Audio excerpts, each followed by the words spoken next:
Πώς κινούνται στο χώρο 2, 3 ή περισσότερα σώματα που έχουν μάζα κάτω από την επίδραση της μεταξύ τους βαρύτητας. Το βαρυτικό πρόβλημα των τριών σωμάτων έχει συναρπάσει εδώ και αιώνες φυσικούς και μαθηματικούς. Αλλά υπάρχει λύση.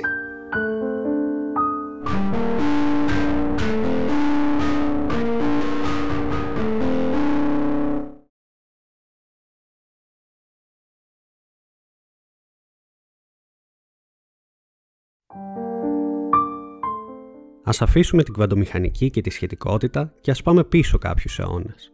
Σύμφωνα με τον νόμο του αντίστροφου τετραγώνου της παγκόσμιας έλξης, η βαρυτική δύναμη μεταξύ δύο μαζών είναι ανάλογη του γινωμένου των μαζών και της σταθεράς G της παγκόσμιας έλξης και αντιστρόφως ανάλογη του τετραγώνου της μεταξύ τους απόστασης. Διπλασίασε την απόσταση και η δύναμη θα υποτετραπλασιαστεί. Στην απλούστερη περίπτωση όπου έχουμε μόνο δύο σώματα, οι δυνάμεις που ασκεί το ένα στο άλλο σύμφωνα με τον τρίτο νόμο του Νιούτον είναι ίσες και αντίθετες. Ο δεύτερος νόμος του Νιούτον από την άλλη μας λέει ότι αν σε ένα σώμα ασκηθούν δυνάμεις, αυτό θα επιταχυνθεί. Συνδυάζοντας τους δύο νόμους, παίρνουμε τις εξισώσεις κίνησης για τα δύο σώματα. Οι εξισώσεις αυτές είναι διαφορικές εξισώσεις δεύτερης τάξης, αφού η επιτάχυνση στο δεύτερο νόμο του Νιούτον είναι η δεύτερη παράγωγος της θέσης ως προς το χρόνο. Είναι δηλαδή ο ρυθμός με τον οποίο μεταβάλλεται η ταχύτητα ενός σώματος. Αφού οι εξισώσεις είναι δεύτερης τάξης, για να λυθούν χρειαζόμαστε τόσο τις αρχικές θέσεις των σωμάτων όσο και τις αρχικές τους ταχύτητες.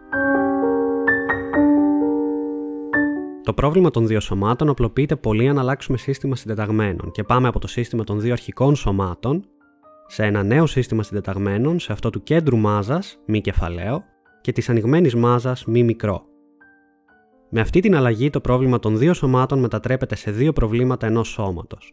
Μάλιστα στο κέντρο μάζας δεν ασκείται κάποια εξωτερική δύναμη και επομένως η κίνησή του είναι πολύ απλή.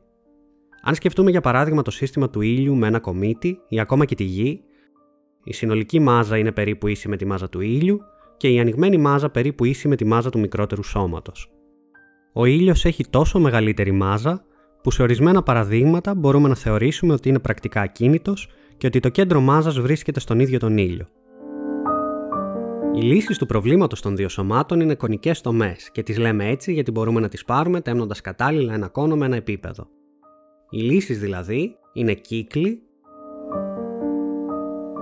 και ελλείψεις, σκεφτείτε τις κινήσεις των πλανητών, παραβολές, όταν το ένα σώμα έχει οριακά αρκετή ενέργεια για να ξεφύγει από τη βαρύτητα του δεύτερου, και υπερβολές, όταν το ένα σώμα έχει παραπάνω από την ελάχιστη ενέργεια που χρειάζεται για να ξεφύγει από τη βαρύτητα του δεύτερου.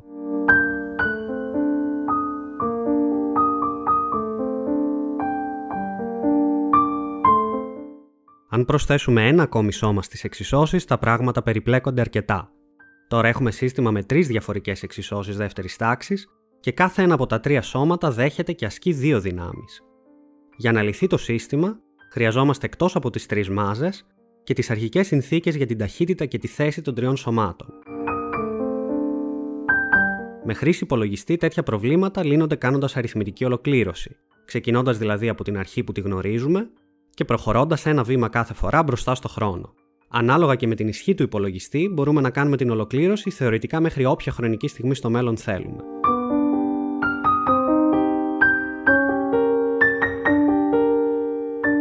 Βέβαια, ιδανικά αυτό που θα θέλαμε είναι μια αναλυτική λύση, όπως στην περίπτωση των δύο σωμάτων με τις κονικές τομές. Στις αρχές του περασμένου αιώνα, ο μαθηματικός Καρλ Σούντμαν κατάφερε να εκφράσει τη γενική λύση του προβλήματος των τριών σωμάτων με τη μορφή μιας άπειρης σειράς. Αυτή όμως, όταν συγκλίνει, το κάνει τόσο αργά, που πρακτικά δεν είναι ιδιαίτερα χρήσιμη, καθώς χρειαζόμαστε ένα τεράστιο αριθμό όρων για να κάνουμε χρήσιμους υπολογισμούς. Η δυσκολία του γενικού προβλήματος των τριών σωμάτων είναι ότι οι αρχικές συνθήκες επηρεάζουν πολύ την εξέλιξη του συστήματος. Ο ορισμός ενός χαοτικού συστήματος ενδέχεται να είναι πιο περίπλοκος γενικά. Σε αυτό το βίντεο ας μείνουμε στο ότι χαοτική θεωρούμε την κίνηση ενός σώματος όταν μικρές αλλαγές στην αρχική του κατάσταση επιφέρουν μεγάλες αλλαγές στη χρονική εξέλιξη της κίνησής του. Ίσως έχετε ακούσει το περίφημο φαινόμενο της πεταλούδας. Παρότι κατά κανόνα οι λύσεις του προβλήματος των τριών σωμάτων είναι χαοτικές, υπάρχουν ορισμένες συγκεκριμένες επιλογές για τις μάζες και τις αρχικές συνθήκες που μας επιτρέπουν σχετικά απλές λύσεις. Ας γυρίσουμε στις εξισώσεις του συστήματος τριών σωμάτων και ας αλλάξουμε συντεταγμένες. Αντί των διανυσμάτων θέσης R1, R2, R3, θα χρησιμοποιήσουμε τα διανύσματα που δείχνουν από το ένα σώμα στο άλλο.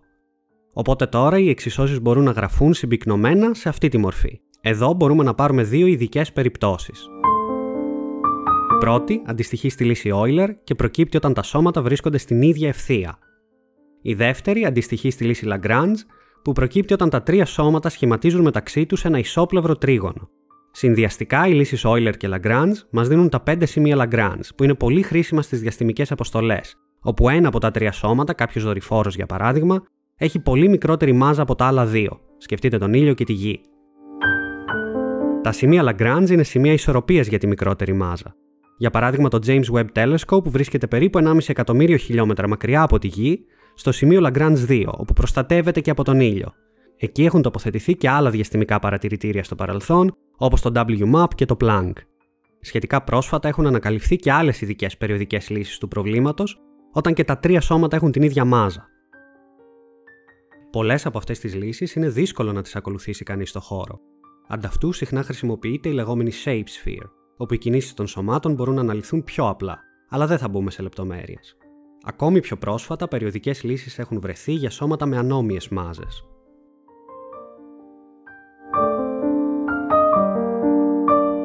Αν σας άρεσε το βίντεο, κάντε εγγραφή στο κανάλι και τα λέμε στο επόμενο.